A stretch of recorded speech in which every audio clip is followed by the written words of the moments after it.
My name is Sarah Case. My connection to this is that I wrote it. Come on, Judy. Come on, Pat.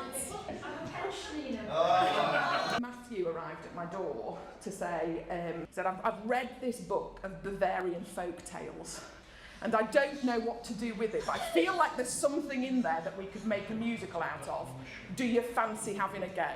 And I went, sure, what have we got to lose? Anyway, 7 years later, we've actually written it. My role in it is obviously the writer, and I'll also be the artistic director, which has been the role that we've done on the small second productions for a few years. My name is Matt Oglesby. I've written the music. Everything that Sarah said is true, and I don't really have much to add to it. The running theme between all of these, or most of these Bavarian folk stories, is that there is magic and the devil appears.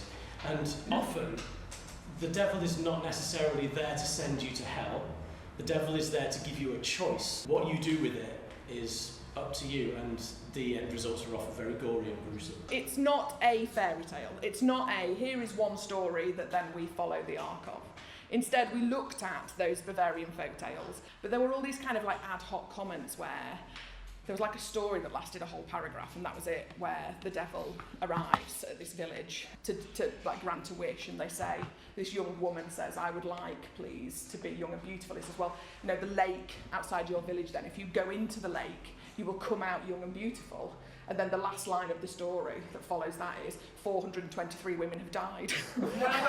And so we kind of unpicked, I said, okay, it's not one story that we want to create. Instead, what we're going to do is tell this story of this devil character who is endeavouring to give somebody this happy ever after, and then we will follow a small group of characters that he is endeavouring to help. He is cursed to stay, essentially, doing the paperwork and logistics of hell until he's able to provide a happy ever after for somebody. We then have two characters called Princess Pesh and Prince Oberflacken, who, because that's really hard to say, we only ever call Prince Ober.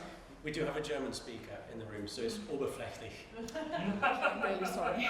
Then we have Hell's Minions, which are not the small yellow cuddly creatures, but far more kind of ominous looking. Now, each of these characters are originally based on characters that we've pulled from those original Bavarian fairy tales, and we kind of tell their stories as was written, but weaved through this. A princess who's been locked in a tower because her father is so hell-bent on not relinquishing any power, and you can't trust a woman.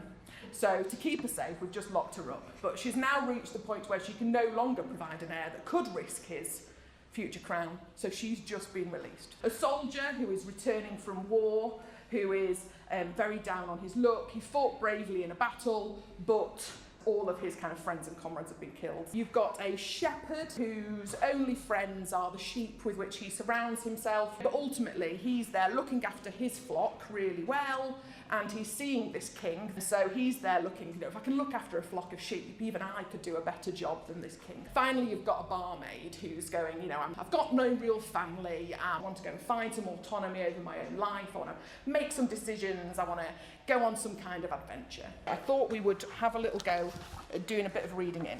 There are adventures to be had and a huge world to see.